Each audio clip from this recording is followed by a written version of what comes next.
Bismillahirrahmanirrahim. Alhamdulillah. Alhamdulillahilladzi ittasafa bil wujudi wal qidam.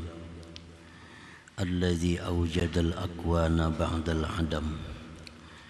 Ashhadu an la ilaha illallah wahdahu la syarika lahul malikul a'zam. Wa ashhadu anna sayyidana Muhammadan abduhu wa rasuluhul akram. Allahumma salli wa sallim ala sayyidina Muhammadin misbahiz zulam wa ala alihi wa sahbihi wa zurriyyatihi wa atba'ihi ila yaumin la yanfa'u fihi nadam, amma ba'd. Yang kita hormati, kita cintai para habaib dan para ulama, para muhibbin, hadirin hadirat rahimakumullah. Alhamdulillah wa syukurillah, puji syukur kita haturkan kehadirat Allah subhanahu wa ta'ala, yang mana dengan taufik dan hidayah serta inayah yang diberikan kepada kita, sehingga kita pada malam ini dapat kembali berkumpul, bertemu di majlis yang penuh dengan berkah dan rahmat ini. Salawat dan salam atas junjungan kita, kekasih Allah, pilihan Allah, Nabi besar Muhammad sallallahu alaihi wasallam, dan seluruh keluarga, para sahabat, zurriyat dan pengikut beliau sampai hari kiamat nantinya. Para muhibbin rahimakumullah, al-hikmatu tsaminatu was-salasuna ba'dal mi'ah minal hikamil ataiyah. Hikmah yang ke-138 dari Al-Hikam. Qala al-Imam Ahmad ibnu Athaillah as-Sakandari rahimahullah wa nafa'ana bi'ulumihi wa asrari. Al-akwan thabitatun bi-ithbatih mamhuwatun bi-ahadiyyati dzatih, yang artinya bermula akwan, bermula alam semesta, itu sabit, itu tetap dengan diisbatkan, ditetapkan oleh Allah. Dan alam semesta itu terhapus, lenyap bi ahadiyati zatih, dengan keesaan zat Allah subhanahu wa ta'ala. Nah, itulah terjemahnya hikmah yang ke-138 ini. Hadhil hikmah murtabitatun irtibatatan qawiyah billati qablaha. Hikmah yang ke-138 ini sangat erat dengan hikmah yang sebelumnya. Ada yang mengatakan ini merupakan buah daripada hikmah yang ke-137. Yakni annal insan idza tawaqqafa nadharuhu bi ajramil akwan wa ashkaliha takathafa lahu minha hijabun yahjubuh an nadhari ma fil akwan mujidiha subhanahu wa ta'ala. Bahwa seorang manusia apabila terhenti pandangannya pada benda dan bentuk ini alam, pandangan seorang hamba itu terhenti pada benda dan bentuk alam, baik itu makhluk hidup atau makhluk mati. Pandangannya terhenti pada benda dan bentuknya, maka teballah baginya daripada alam itu dinding yang mendindingi dia daripada memandang sesuatu yang ada di balik alam itu daripada penciptanya Allah subhanahu wa ta'ala. Ini dijelaskan sudah pada hikmah sebelumnya. Apabila pandangan kita hanya terbatas pada kulit, pandangan kita hanya terbatas pada bentuk, nah, kita akan kehilangan kesempatan untuk memandang sesuatu yang ada di dalamnya, sesuatu yang ada di baliknya itu, yaitu penciptanya Allah Subhanahu wa ta'ala.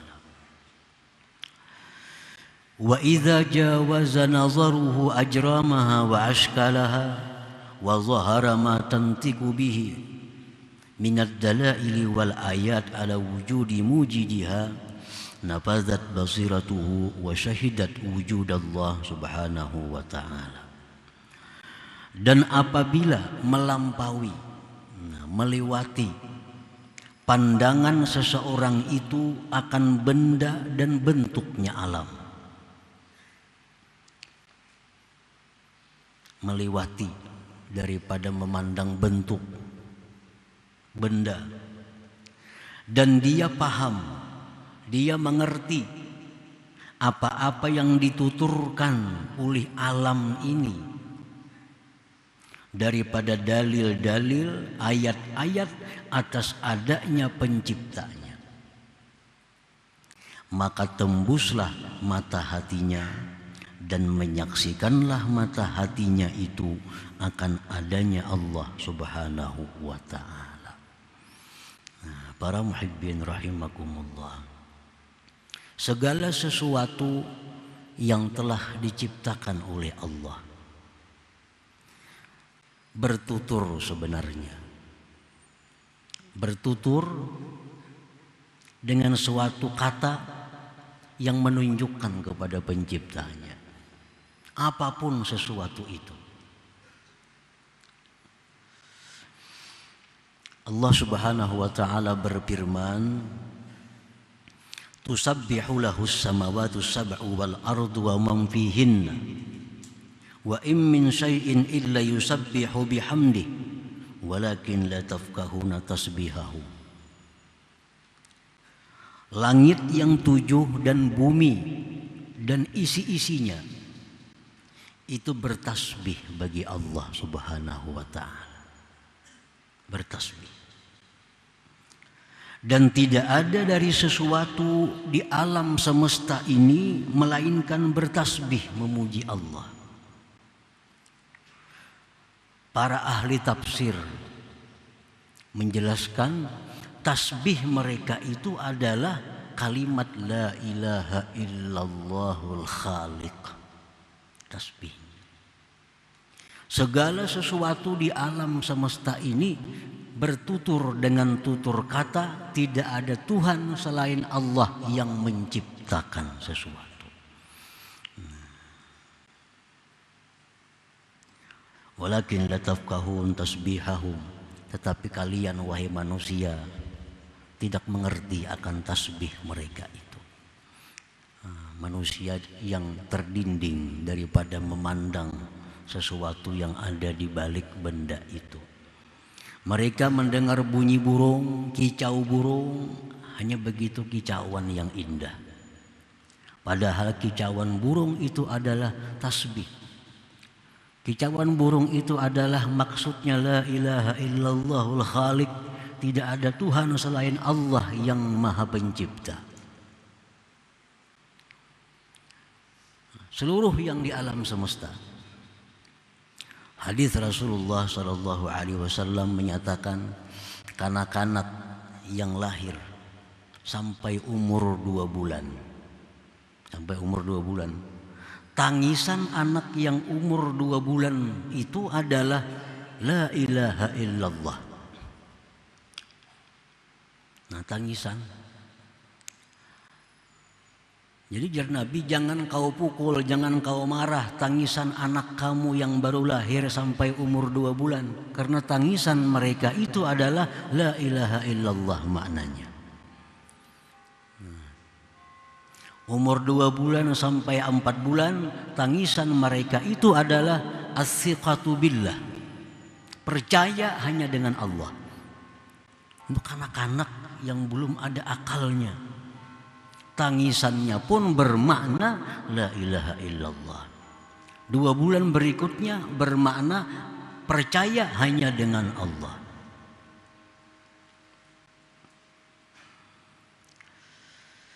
Nah, para muhibbin rahimakumullah. Jadi apabila kita mampu melewati bentuk benda, pandangan kita mampu melewati itu, tembusakan pandangan sampai ke dalamnya, sampai ke baliknya, kita akan mengerti tasbih-tasbih makhluk Allah itu. Nah, apabila sudah demikian, maka mata hati kita akan bisa menyaksikan wujudnya Allah Subhanahu wa ta'ala.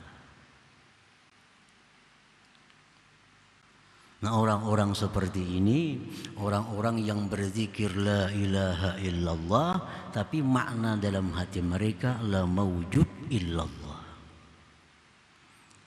Ucapannya sama dengan kita, la ilaha illallah, la ilaha illallah, namun kita tiada Tuhan selain Allah. Tapi kalau orang yang sudah sampai demikian, dalam hati mereka itu la mawjud illallah, tidak ada yang bersifat wujud melainkan Allah Subhanahu wa ta'ala. Fal akwanu mawjudatun biijadillah, falaysa lil akwan wujudun zatiyyun tastaqillu bih, wa inna ma yutahaqqaqu wujuduha bil ijadil ilahi, wal wujuduz zati huwa lillahil ahad wahdah. Bermula alam semesta ini itu diadakan oleh Allah Subhanahu wa ta'ala. Jadi alam semesta ini adanya itu bukan ada yang berdiri sendiri. Yang ada berdiri sendiri itu hanya adalah Allah yang Maha Esa, Al-Ahad yang Maha Esa. Nah, itu maksudnya al-akwan sabitatun bi isbatih tadi.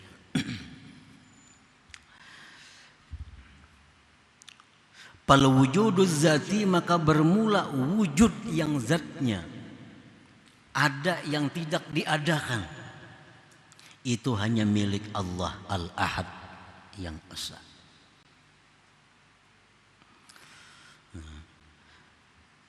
Ahad dengan wahid itu ada perbedaan, walaupun artinya sama-sama Esa, sama-sama satu. Al-Ahad la yusafu bihi ghairullah ta'ala. Kalau ahad itu tidak boleh dipakaikan selain Allah. La yuqal, tidak boleh dikata rajulun ahad. Ada boleh. Walakin tetapi yuqal rajulun wahid. Misalnya ada orang bertakun di rumah tuh berapa orang laki-lakinya? Dan kita rajulun ahad, satu laki-laki, nah itu kada boleh, karena ahad itu milik Allah. Nah, kalau urusan itu rajulun wahid, satu orang. Kalau wahid itu boleh untuk Allah dan selain Allah. Wa idza qila laisa fiddar wahid yajuzu snain fa aksar.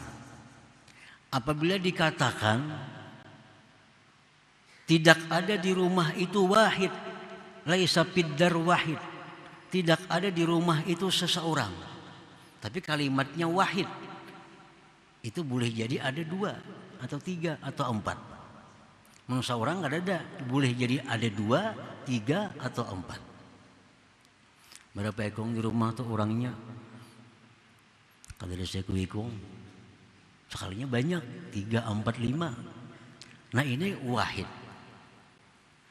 Tapi kalau misalnya ahad, nah fala yajuzu isnain fa aksar, 2, 3 itu kada boleh. Kalau ahad itu hanya satu artinya.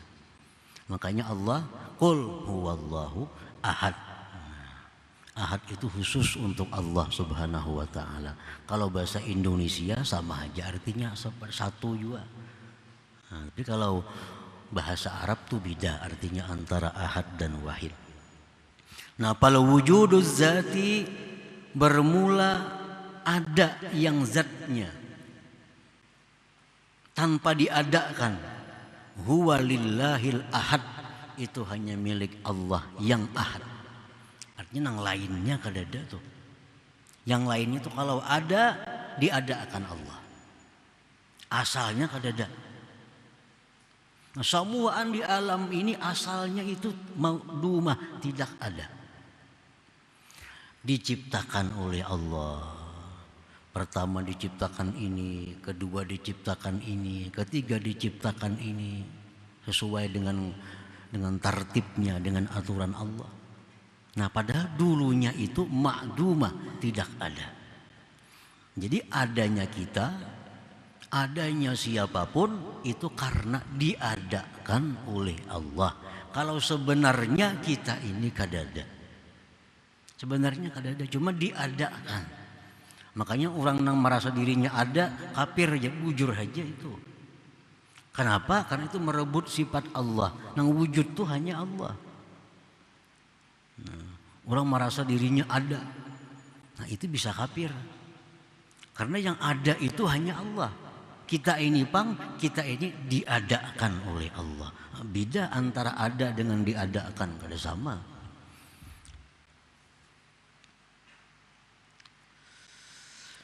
Nah, para muhibbin rahimakumullah.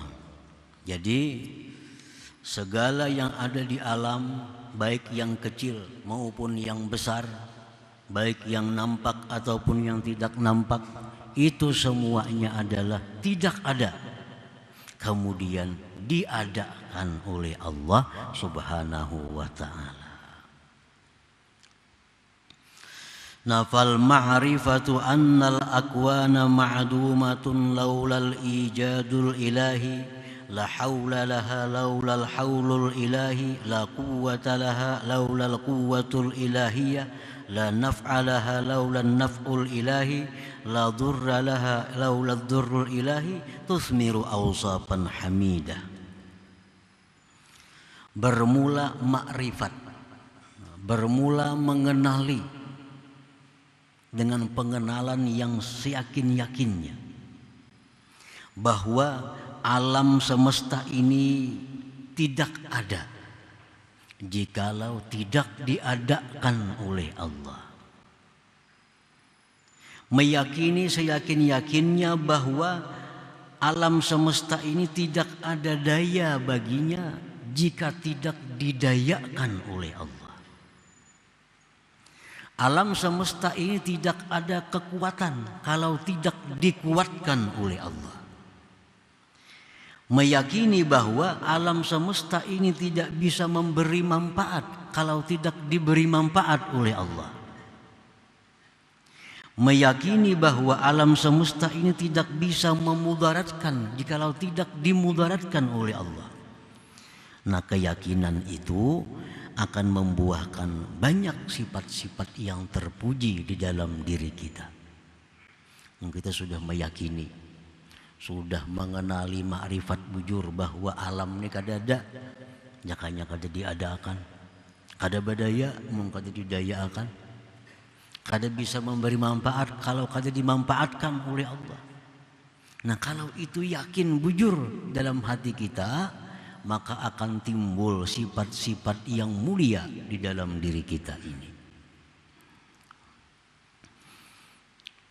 Minha setengahnya al-ikhlas.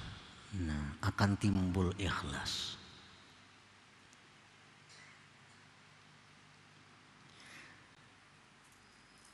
Kita kada akan bisa ikhlas kalau masih mengakui bahwa alam ini ada. Alam bisa memberi manfaat, alam bisa memberi mudarat, alam bisa diharapkan, Nah kalau kita masih demikian, kita kada akan bisa seumur hidup untuk ikhlas beribadah karena Allah. Kada bisa. Kalau kita masih meyakini dalam hati bahwa alam ini ada, alam ini berguna, alam ini memberi manfaat, alam ini memberi mudarat, masih ada dalam hati kita demikian, kita kada akan bisa ikhlas beribadah seumur hidup kita.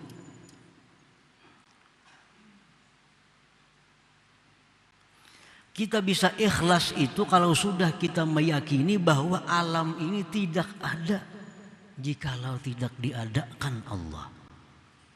Allah kada bisa memberi manfaat kalau kada dimanfaatkan oleh Allah. Meyakini bahwa alam ini tidak bisa memudaratkan jikalau tidak dimudaratkan oleh Allah. Nah kalau kita keyakinan demikian, kita bisa ikhlas karena Allah. Jadi kayak apa aja, kitab apa aja, guru mana aja, kada kawa ikhlas belajar. Kasih itu kamari menuntut ilmu, kada bisa ikhlas. Kenapa? Karena dasarnya belum dirubah. Pokoknya belum dirubah. Keyakinan yang paling dasar masih dahulu. Nah, kayak apa arti ikhlas? Ini. Apa keuntungan ikhlas? Ini. Apa bahayanya orang kada ikhlas? Ini. Tapi dipraktikkan kada kawa. Kenapa? Karena dalam hati masih mengakui adanya alam ini. Dalam hati masih mengakui bahwa alam bisa memberi manfaat, bisa memberi mudarat. Nah, itu pokoknya di situ. Kalau kita sudah mengakui ini, walaupun sehari belajar ikhlas bisa. Tapi akui dulu ini. Akui dulu bahwa alam tidak ada. Mana ada nih Bang, kenapa? Itu diadakan benar aja. Diadakan benar aja. Isukin bisa kada ada lagi. Kalau Allah menghendaki, isuk bisa kada ada lagi.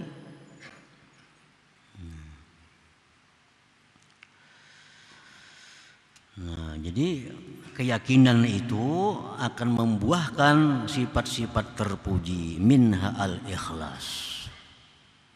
Fala ya'malu illa lillahil ahadil haq, maka dia tidak beramal kecuali karena Allah yang asa, yang sebenarnya. Nya sudah tahu.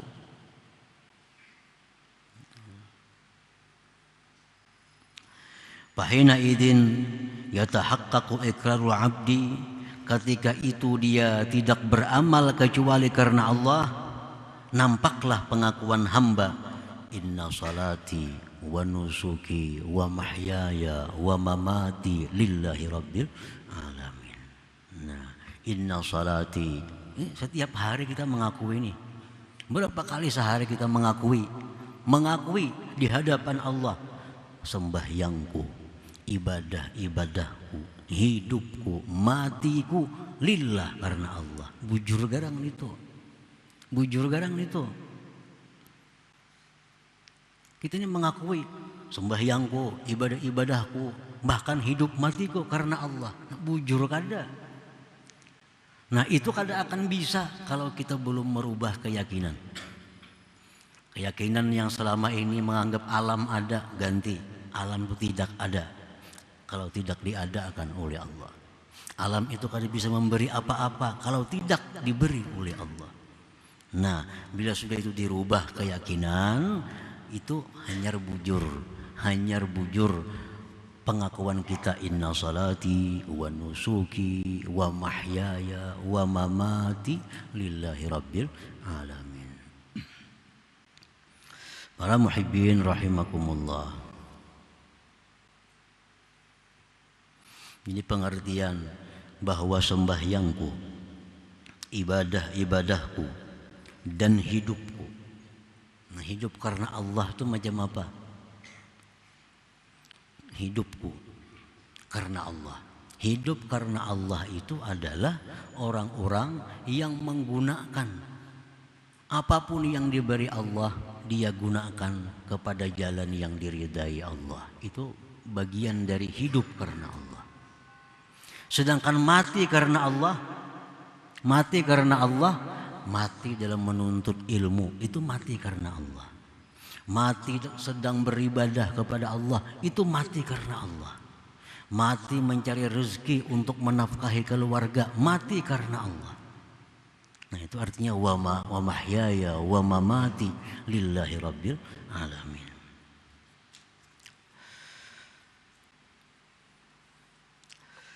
Qala ta'ala, firman Allah Ta'ala, faman kana yarju liqa'a rabbih falyamal 'amalan shalihan wa la yusyrik bi'ibadati rabbih ahada. Barang siapa yang ingin bertemu Tuhan di surga, hendak bertemu Tuhan, beramallah amal saleh dalam dunia dan jangan mensekutukan dengan ibadah kepada Tuhan itu ahada. Nah ini kalimatnya ahada, seorang juga pun. Kalau hendak bertemu Allah di dalam surga itu mesti beramal saleh dan jangan mensekutukan ibadah itu kepada selain Allah. Jadi kalau kita beribadah itu karena surga, kita boleh masuk surga, belum tentu bisa bertemu Allah. Belum tentu. Kalau kita beribadah karena takut dengan neraka, kita akan selamat dari neraka. Bila selamat dari neraka tuh ke surganya dua aja tempat di situ. Kalau ada lain lagi, surga neraka. Ada tempat penyinggahan tuh sementara aja. Jadi siapa yang beribadah karena takut dengan azab dengan neraka, dia selamat dari neraka, masuk surga, belum tentu bertemu dengan Allah. Kalau hendak bertemu Allah, beramallah karena Allah semata. Nah itu. Ini sudah dibagi oleh Allah. Siapa yang beramal karena dunia, dia beramal supaya sugi, dia beramal supaya dipuji orang. Itu dia Tuhan kada ada pahalanya dan belum tentu dia dapatkan apa yang diharapkannya. Orang beramal supaya sugih, belum tentu sugih. Orang beramal supaya dipuji orang, belum tentu dipuji orang. Kalau pahala sudah jelas kada ada. Beramal karena itu kada dapat pahala dan apa yang dimaksudnya belum tentu tercapai. Nah kalau orang beramal agar terhindar dari neraka, pasti terhindar dari neraka. Sembahyang rajin supaya jangan ke neraka. Berzakat, bersedekah, naik haji, tujuannya sebutin aja takutan masuk neraka. Dia jalani takwa dengan takut masuk neraka, maka orang ini akan selamat dari neraka, surga. Nah orang yang beramal semuaan mengharap surga. Sembahyang supaya ke surga matinya, puasa supaya ke surga matinya, zakat supaya ke surga matinya, akan ke surga matinya. Nah, kalau orang hendak bertemu Allah, mesti karena Allah. Mesti karena Allah. Kalau kita hendak bertemu Allah, maka beribadahlah karena Allah.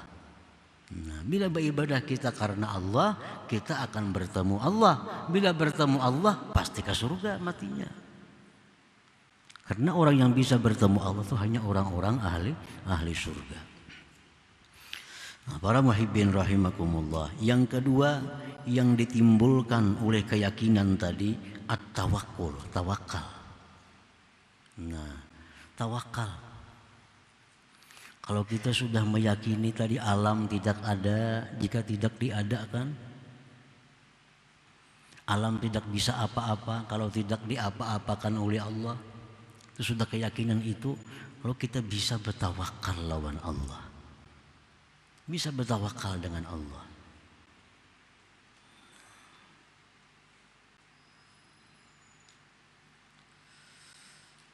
Fala yata'allaqu qalbuhu illa billah, maka tidak bergantung lagi hatinya kecuali dengan Allah.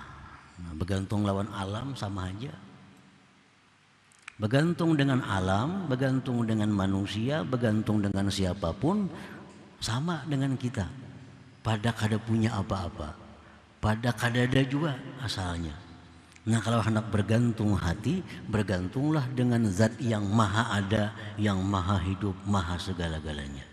Nah itu akan bisa kalau sudah ada keyakinan tadi bahwa alam semesta tidak ada jika tidak diadakan oleh Allah. Jadi segala sifat-sifat yang baik dasarnya mesti di situ dulu. Mesti keyakinan bahwa alam tidak ada itu. Nah, para muhibbin rahimakumullah. Nah selanjutnya hikmah yang ke 139.